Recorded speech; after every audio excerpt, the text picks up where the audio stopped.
Hello दोस्तों। हाय, नमस्कार। कैसे हैं आप सभी लोग? आशा करते हैं बहुत शानदार होंगे और अपनी पढ़ाई को बहुत अच्छे तरीके से कर रहे होंगे। जैसा कि आपसे हमने वादा किया था कि मंडे से हम दिल्ली पुलिस की जो 2023 की 45 शिफ्ट हुई थी, जिसमें टोटल मैथ के 675 क्वेश्चन पूछे गए थे, उन सभी का डेली 15 क्वेश्चन डेली 15 क्वेश्चन करके हम हर एक फॉर्मेट के लगभग 675 क्वेश्चन से भी ज्यादा आपको कंसेप्ट हम बताएंगे। ठीक है, हर एक क्वेश्चन के पीछे का कंसेप्ट, डिटेल और हर एक चीज बताते हुए आपको हम आगे बढ़ेंगे। ठीक है, चलिए टाइम को ज्यादा वेस्ट न करते हुए शुरुआत करते हैं और चलते हैं अपनी पहले क्वेश्चन की तरफ। ये आपकी शिफ्ट है 1 दिसंबर 2023 की, जो आपका एग्जाम हुआ था 12 से 1:30 के बीच में। लगभग आपका 90 मिनट का टाइम मिलता है इसमें। पहला क्वेश्चन है आपका, पहली एवं पांचवी अभाज्य संख्याओं के गुणनफल और तीसरी एवं नौवीं अभाज्य संख्याओं के गुणनफल का योग ज्ञात कीजिए। तो आप सभी को पता होगा, अभाज्य संख्याएं वो होती हैं जो या तो एक से कटती हैं या तो खुद से कटती हैं। ठीक है, तो पहली अभाज्य संख्या है 2, 3, 5, 7, 11, 13, 17, 19, 23 और उसके बाद आपका 29। ये आपकी शुरुआती 10 अभाज्य संख्याएं हैं। ठीक है, हमसे कह रहा है पहली अभाज्य संख्या और पांचवी अभाज्य संख्या, यानी कि पहली अभाज्य संख्या ये हो गई और 1, 2, 3, 4, 5 11वीं, यानी कि 11 जो है वो पांचवी अभाज्य संख्या हो गई, तो इनका गुणनफल हो गया 22। ठीक है, अब हमको योग ज्ञात करना है किसका? तीसरी, यानी कि आपका 5 और नौवीं, यानी कि 1, 2, 3, 4, 5, 6, 7, 8, 9, यानी कि 23। 23 पंजे कितना होता है? 115, सॉरी 115। ठीक है, 2 और 5 7, और 7 केवल एक के ही यूनिट डिजिट में है, तो हम अपना आंसर क्लिक करेंगे और आगे बढ़ेंगे। ठीक है, चलिए ये रहा पहला क्वेश्चन। आगे बढ़ते हैं। ये है आपका दूसरा क्वेश्चन। कह रहा है 4 सेंटीमीटर त्रिज्या वाले गोले का पृष्ठीय क्षेत्रफल। मेंसुरेशन के आपको फॉर्मूले सारे याद करने होंगे 2D और 3D के, तभी ये आपके सारे कंसेप्ट आपको समझ में आएंगे। ठीक है, तो आशा करते हैं आपको फॉर्मूले याद होंगे। चलिए, गोले का पृष्ठीय क्षेत्रफल होता है 4πr²। ठीक है, कह रहा है 4 सेंटीमीटर त्रिज्या वाले गोले का पृष्ठीय क्षेत्रफल 2 सेंटीमीटर त्रिज्या वाले शंकु के वक्र पृष्ठीय क्षेत्रफल, यानी कि πrl, ये होता है शंकु का वक्र पृष्ठीय क्षेत्रफल का 8 गुना है, यानी कि इसको हम 8 से जब मल्टीप्लाई करेंगे तब ये इसके बराबर होगा। ठीक है, अब हम इसकी फटाफट से वैल्यू रखते हैं। देखिए 4 से तो ये कट जाएगा 2 बार में, पाई से पाई कैंसिल आउट हो जाएगा। आर स्क्वायर की जो वैल्यू आएगी, 4 का स्क्वायर आएगा 16, और फिर यहाँ पे आर की वैल्यू हम रखेंगे 2, तो 2 से काटेंगे 8 बार में। ठीक है, और ये 2 से काटेंगे 4 बार में, तो L बराबर कितना आ जाएगा? L बराबर आ जाएगा 4। ठीक है, अब ये मैं सब कुछ इरेज कर रहा हूँ। L बराबर हमारा 4 आ गया। ठीक है, अब L से हम निकालेंगे H की वैल्यू, क्योंकि हमसे पूछ रहा है शंकु का आयतन क्या होगा। शंकु का आयतन होता है 1/3 πr² H। ठीक है, तो H की वैल्यू कैसे निकलेगी? तो L स्क्वायर बराबर होता है H square plus R square. तो यहां से ये इधर ट्रांसफर हो जाएगा, माइनस में हो जाएगा, और ये स्क्वायर इधर अंडर रूट में लग जाएगा। तो क्या आ जाएगा यहाँ पे? यहाँ पे आ जाएगा H बराबर, सॉरी, H बराबर आ जाएगा under root L square minus R square. ठीक है, यहाँ पे हम वैल्यू रखेंगे 1/3। पाई की वैल्यू हमें नहीं रखनी क्योंकि ऑप्शन में पाई दे रखा है। ठीक है, तो पाई को हम एज इट इज रखेंगे। आर स्क्वायर की वैल्यू हो जाएगी 4, और एच की वैल्यू हो जाएगी 4 का स्क्वायर 16 माइनस 2 का स्क्वायर 4, यानी कि अंडर रूट 12। अब क्या होता है? ये होता है 4 तेई 12, 4 तेई 12। तो इस 4 का अंडर रूट से बाहर वैल्यू आएगा 2, ठीक है, और 4 दूनी 8, और 8 एक ही ऑप्शन में है जो कि ऑप्शन नंबर 3। हम अपना ऑप्शन क्लिक करेंगे और आगे बढ़ जाएंगे। ठीक है, हमें टाइम वेस्ट बिल्कुल नहीं करना है एग्जामिनेशन के अंदर, हमें ऑप्शन पे भी अपनी नजर लगातार रखनी है।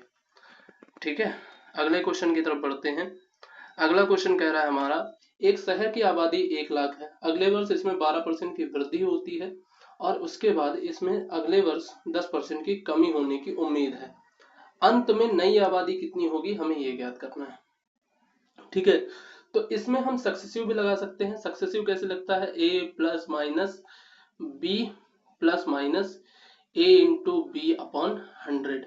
तो ये लास्ट में जो भी परसेंटेज चेंज होगा, कम हुआ है कि ज्यादा हुआ है, वो हमें निकाल के दे देगा। बाकी हम इसको अपने बेसिक फॉर्मूले से भी कर सकते हैं। तो कैसे कर सकते हैं, तो यहाँ पे आप देखेंगे कि शहर की जनसंख्या है 1 लाख, 1 2 3 4 5, वो संख्या 12% की वृद्धि हो गई तो क्या इतने हो गया, 112 बटे 100, 112% हो गया। फिर 10% की कमी हो गई तो कितना हो गया, 90। यहाँ पे हम चेक कर सकते हैं कि भैया 9 का मल्टीपल क्या होगा। ठीक है, चूंकि यहाँ पे 90 से गुणा हो रहा है तो जाहिर सी बात है कि 9 का मल्टीपल होगा ही होगा। तो 8 1 9, ये 9 का मल्टीपल नहीं है। 6 2 8, ये 9 का मल्टीपल नहीं है। 8 1 9 ये मल्टीपल है तो ये आंसर हो सकता है। और 6 5 11 1 12, ये भी 9 का मल्टीपल नहीं है, तो हमारा ऑप्शन होगा सी, यानी कि 3 नंबर जो है इसको पूरा कैलकुलेट कर लीजिए। ठीक है, इसको पूरा कैलकुलेट कर लीजिए या फिर सीधे अपना आंसर क्लिक कर लीजिए मल्टीपल को देख के। ठीक है, तो हमें ऑप्शन पे भी अपनी नजर लगातार बना के रखनी है। ठीक है, चलिए अगला क्वेश्चन देखते हैं। 4 नंबर क्वेश्चन कह रहा है एबीसी का औसत कितना है, 65, ए और बी का औसत है 62 और बी और सी का औसत है 57। ठीक है, तो यहाँ पे पहले हमको कह रहा है कि बी का भार ज्ञात कीजिए। तो बी का भार ज्ञात करने के लिए हमें सी का भार ज्ञात करना पड़ेगा, क्योंकि उन्हीं का ऑप्शन में हमें जिक्र दे रखा है। तब हम 57 का दोगुना कितना हो जाएगा, आपका हो जाएगा 114। फिर 114 से हम सी का घटा देंगे और देख लेंगे कि बी का भार कितना है। ठीक है, तो कह रहा है एबीसी का भार है 65, एबीसी का औसत भार कितना है 65, और ए और बी का औसत भार है 62। तो ये कितना कम है इससे, तो देखेंगे ये 3 कम है। 3 कम है 1, 1% कितना कम है 3, तो 2% कितने कम हो जाएंगे 6। तो यानी सी को 6 ज्यादा होना पड़ेगा इस 65 को बैलेंस करने के लिए। तो इस 65 में हम जब सी को ऐड करेंगे, ये जो ज्यादा होना है उसको, तो वो हो जाएगा 71। ठीक है, सी का वेट कितना आ गया 71 किलो। समझ में आया आपको, ये लोग 3 किलो कम है अपने औसत भार से, और एक लोग 3 कम है, तो 2 लोग कितना कम हो जाएंगे 6। तो अगर ये लोग 6 कम है तो सी को 6 ज्यादा होना पड़ेगा इस 65 को बैलेंस करने के लिए। ठीक है, तो ये कितना आ गया 71। अब देखिए बी और सी का औसत भार है 57 और सी है 71 किलो, तो सी कितना ज्यादा है, तो देखेंगे तो ये 14 किलो ज्यादा है भाई साहब। कितना ज्यादा है, 14 किलो ज्यादा है। तो इस 57 को बैलेंस करने के लिए बी को 14 किलो कम होना पड़ेगा, यानी कि 57 माइनस 14 जब हम करेंगे तो 7 में से 4 जाएगा, बचेगा 3, और 4 में से एक, सॉरी 5 में से 1 जाएगा तो बचेगा 4, यानी कि बी का जो वजन आएगा वो 43 किलो आएगा। ठीक है, ये है आपका स्मार्ट अप्रोच। वरना इसमें जो बेसिक कंसेप्ट लगेगा वो 65 गुणे 3, फिर उसमें से 62 गुणे 2 को हम घटाएंगे तो सी का वजन आएगा, फिर 57 गुणे 2 करेंगे, फिर उसमें से सी का वजन घटाएंगे, तब 43 किलो आएगा। ये बेसिक है। ठीक है, लेकिन बेसिक के पीछे भाग के कभी पेपर नहीं निकलता भाई। ठीक है, एक व्यक्ति 25% की छूट प्रदान करता है, फिर भी 20% का लाभ प्राप्त करता है, तो अंकित मूल्य और क्रय मूल्य का प्रतिशत अधिक कितना है, ये हमें बताना है। तो इसका एक फॉर्मूला होता है एमपी, जब भी आपका छूट दे रखी हो और उसके बाद उसको लाभ या हानि हो गई हो। ठीक है, एमपी अपॉन सीपी बराबर होता है 100 plus minus plus minus profit या लॉस, ठीक है, और अपॉन में 100 माइनस डिस्काउंट, ठीक है। ये आपका फॉर्मूला होता है। इससे आपका क्या निकलता है, एमपी और सीपी यानी कि मार्केट प्राइस और कॉस्ट प्राइस का रेशियो, ठीक है। तो इससे हम चीजों को निकालेंगे। तो यहाँ पे हम 100 प्लस करेंगे कितना, 20% का लाभ प्राप्त करता है। तो एमपी हमारा कितना आ जाएगा, एमपी हमारा आ जाएगा 120, ठीक है, और 25% की छूट प्रदान करता है यानी कि सीपी हमारा कितना आ जाएगा 75, ठीक है। तो ये कितना ज्यादा है, तो यहाँ पे आप देखेंगे तो ये भाई साहब कितना ज्यादा है, 45 ज्यादा है। किससे ज्यादा है, 75 से। परसेंटेज के लिए 100 से गुणा, 25 तिया 75, 25 चौका 100, 15 तिया 45, 15 चौका 60, ठीक है। चलिए अगले क्वेश्चन पे चलते हैं। कह रहा है एक विक्रेता ने 1 रुपए में 22 बटन खरीदे। 10% का लाभ प्राप्त करने के लिए उसे 1 रुपए में कितने बटन बेचने होंगे। तो देखिए इसका भी एक फॉर्मूला भी होता है और आपका एक बेसिक कंसेप्ट भी होता है, उससे भी आप कर सकते हो।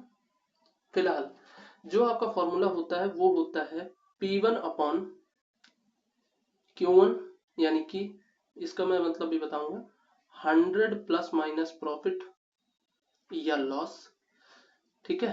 प्रॉफिट होगा तो जोड़ देंगे, लॉस होगा तो घटा देंगे, बराबर P2 upon Q2, 100 plus minus profit या लॉस, ठीक है। तो इसमें P क्या है, P जिसमें हम खरीद के लेकर आए हैं वो आपका पहला P1 होगा, जो क्वांटिटी हम खरीद के लेके आए हैं वो Q1 होगा, जिस प्राइस पे हम बेचना चाहते हैं वो आपका P2 होगा, ठीक है, और जो क्वांटिटी हम बेचना चाह रहे हैं वो आपका Q2 होगा, ठीक है।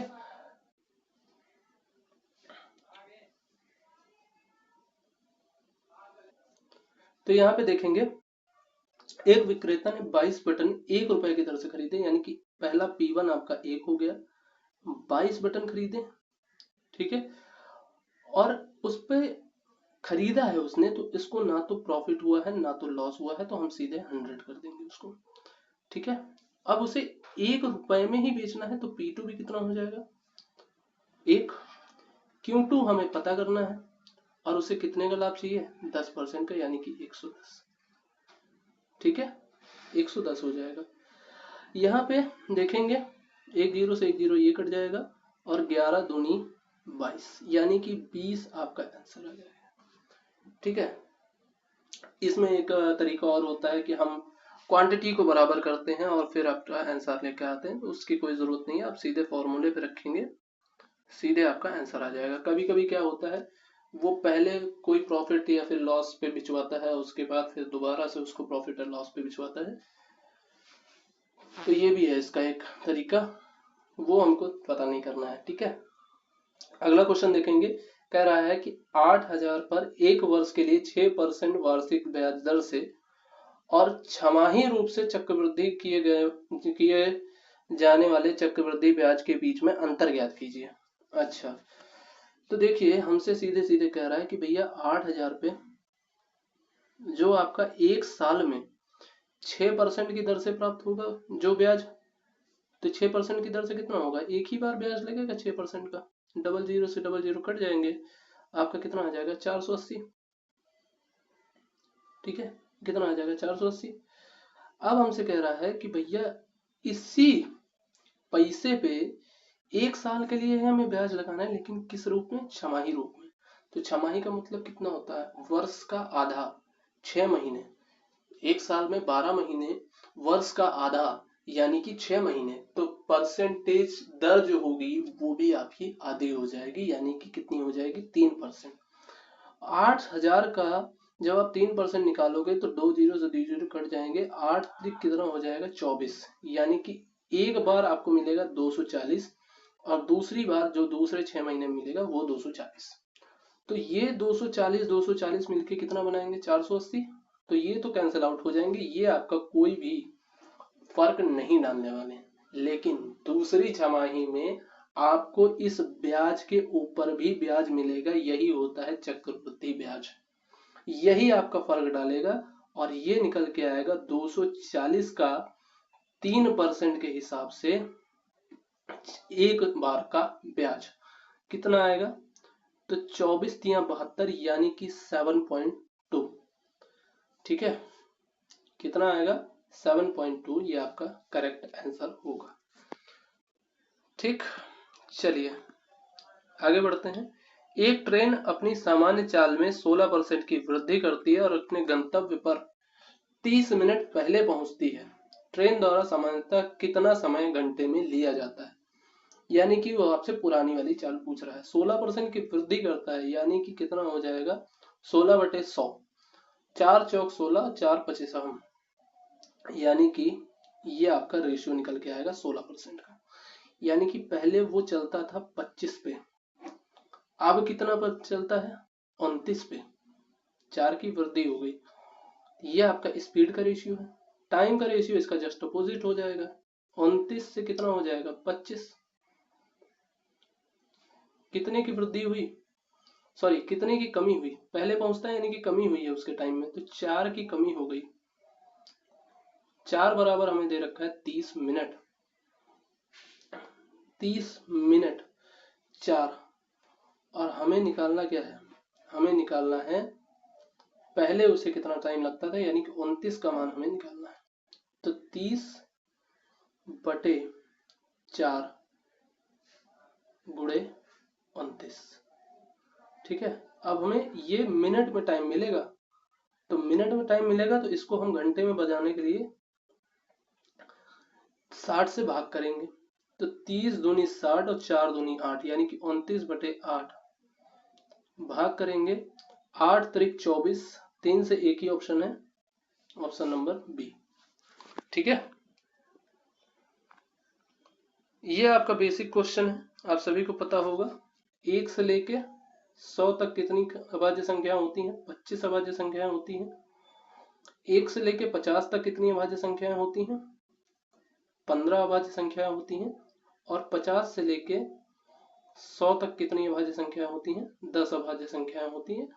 तो आपको अगर पता है तो आप डायरेक्ट निकालेंगे और आंसर दे देंगे इसका, नहीं पता है तो आप इसमें टाइम लगाएंगे। ये आपका 10 नंबर मैं आपको होल्ड पे रख रहा हूं भाई, ठीक है, इसको मैं लास्ट में करवाऊंगा क्योंकि ये अच्छे लेवल का सवाल है तो समझने में थोड़ा सा टाइम भी लगेगा, लेकिन इसका मैं बिल्कुल शॉर्ट अप्रोच बताऊंगा, एक लाइन में आंसर आएगा। ठीक है, आगे चलते हैं। कह रहा है 400 पुरुषों के लिए 23 सप्ताह का खाद्य पदार्थ है, 60 पुरुष उनके साथ शामिल हो जाते हैं, तो खाद्य पदार्थ अब कितना टाइम तक चलेगा? तो ये आपका वर्क एंड टाइम का सवाल है। ठीक है, वर्क एंड टाइम सवाल है। 400 लोग मिलके 23 सप्ताह में जो काम करते हैं, 460 लोग उसी काम को कितने दिनों में करेंगे? ठीक है, 23 दून 46 और 0 से 0 कैंसिल, 20 से 2 से काटेंगे 20 बार में, यानी कि आपका 20 सप्ताह वो भोजन चलेगा। ठीक है, किसी वार्षिक साधारण ब्याज की दर पर कोई धनराशि 8 वर्षों में दोगुना हो जाती है, यानी कि 8 वर्षों में वो 1 से 2 हो जाती है, यानी कि ब्याज कितने का देती है? 1 का। 1 का ब्याज ही तो दोगी, वो क्या दूध थोड़ी देगी कि अपने आप से वो बढ़ जाएगा। ठीक है, बछड़ा थोड़ी पैदा करेगा। 1 का ब्याज कितने पे? 1 पे कितने वर्षों में? कितने वर्षों में? 8 वर्षों में। आर हमें पता करना है अपॉन 100, ये उधर जाएगा 100 इधर हो जाएगा, और बटे में कितना 8, तो कितना आएगा ये 12.5%। ठीक है, यहाँ पे आप देखिए, तो ये कह रहा है कि इन संख्याओं का लघुत्तम समापवर्तक यानी कि एलसीएम ज्ञात कीजिए। तो इसका हम सबसे पहले क्या करेंगे, मल्टीप्लिकेशन करेंगे। तो ये कितना हो जाएगा, ये हो जाएगा 11 गुणे 4, ये कितना हो जाएगा, ये हो जाएगा 9 गुणे 12। ठीक है, 9 गुणे 12, ये कितना हो जाएगा 15 9 ये 135, ठीक है। और ये आपका हो जाएगा कितना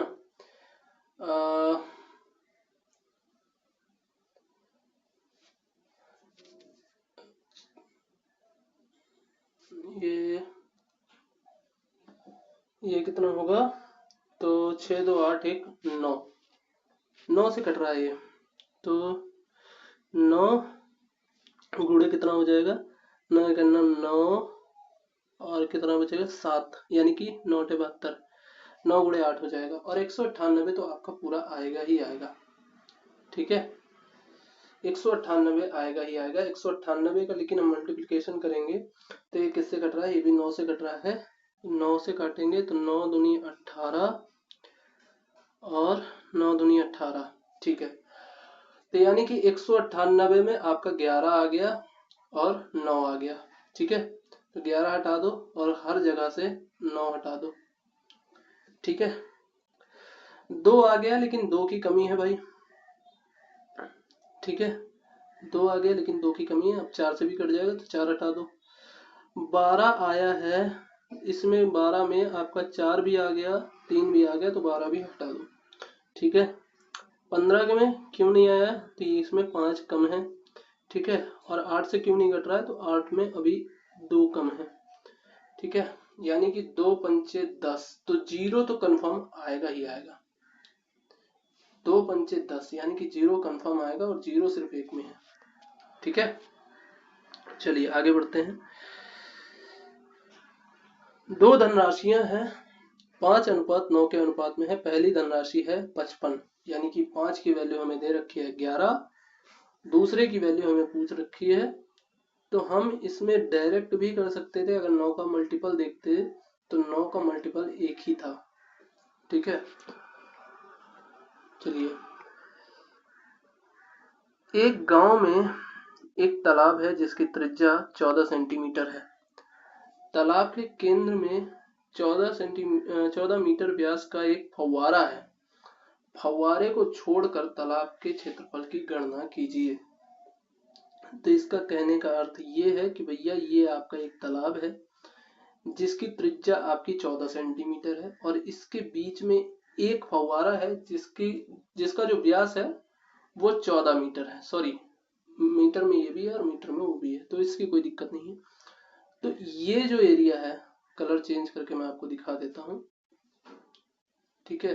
हमें कह रहा है कि ये जो एरिया है आपका, ये फव्वारा वगैरह छोड़ के ये जो एरिया है आपका, इसका आप क्षेत्रफल ज्ञात करके हमें बता दीजिए, ठीक है। कोई दिक्कत नहीं है, बता देंगे,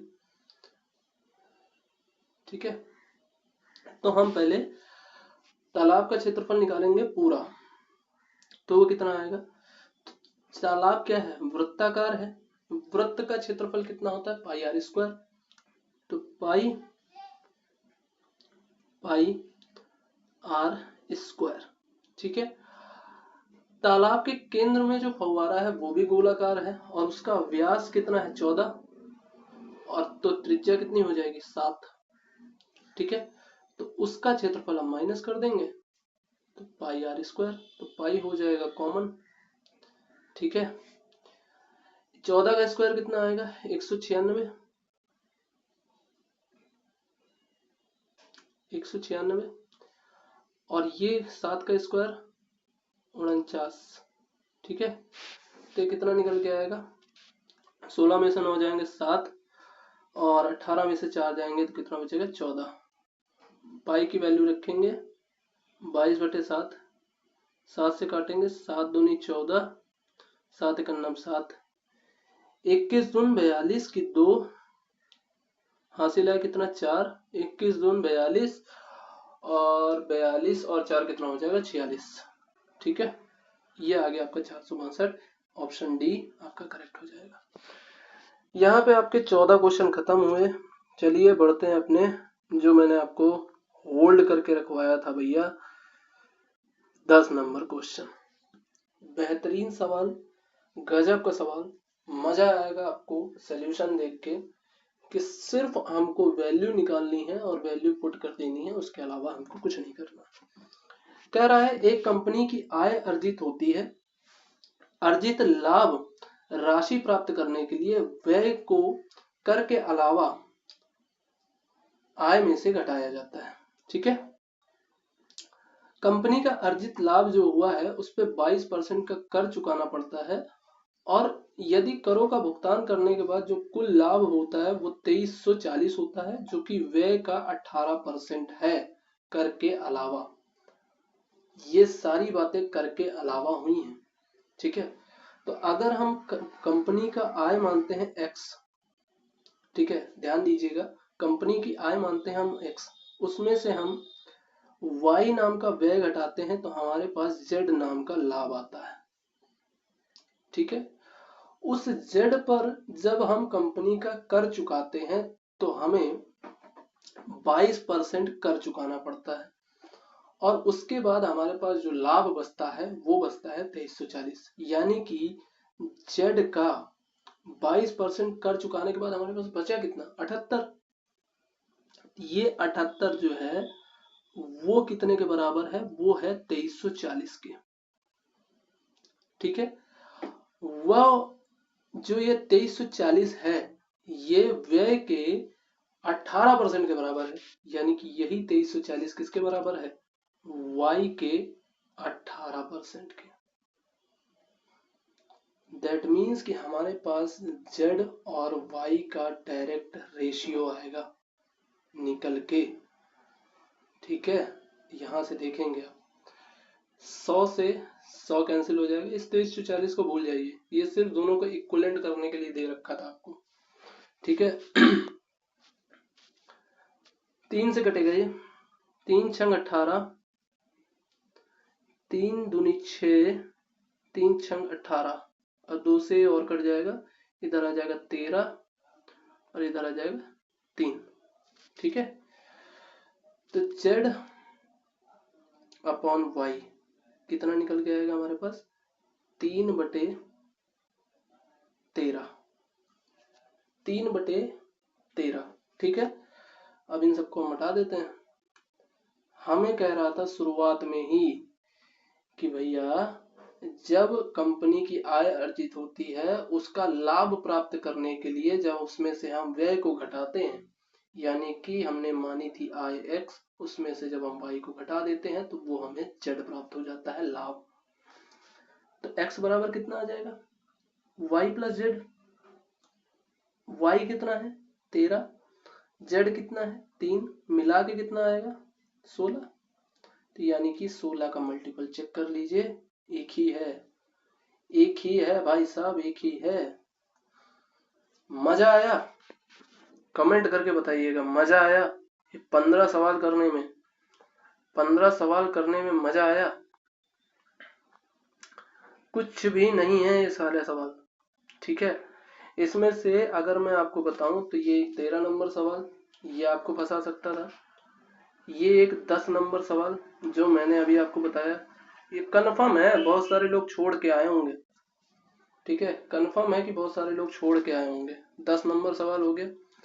एक आपको अगर मेंसुरेशन के फॉर्मूले नहीं याद है तो कोई भी नहीं होंगे। ठीक है, और ये सब लोगों ने पूरा छमाही कैलकुलेट किया होगा, पूरा वार्षिक कैलकुलेट किया होगा, फिर उसको घटाया होगा। ठीक है, तो आशा करते हैं आपको सॉल्यूशंस हमारे पसंद आए होंगे। अगर पसंद आए हैं तो वीडियो को लाइक करिएगा, शेयर करिएगा अपने लोगों के साथ में, बताइएगा उनको कि एनबीए एजुकेशन नाम का चैनल आ चुका है जो कि आपकी दिल्ली पुलिस के लिए पीवाई को करवा रहा है फ्री ऑफ कॉस्ट यूट्यूब के ऊपर। ठीक है, बाकी मिलते हैं आपसे नेक्स्ट सेशन में, अभी के लिए धन्यवाद।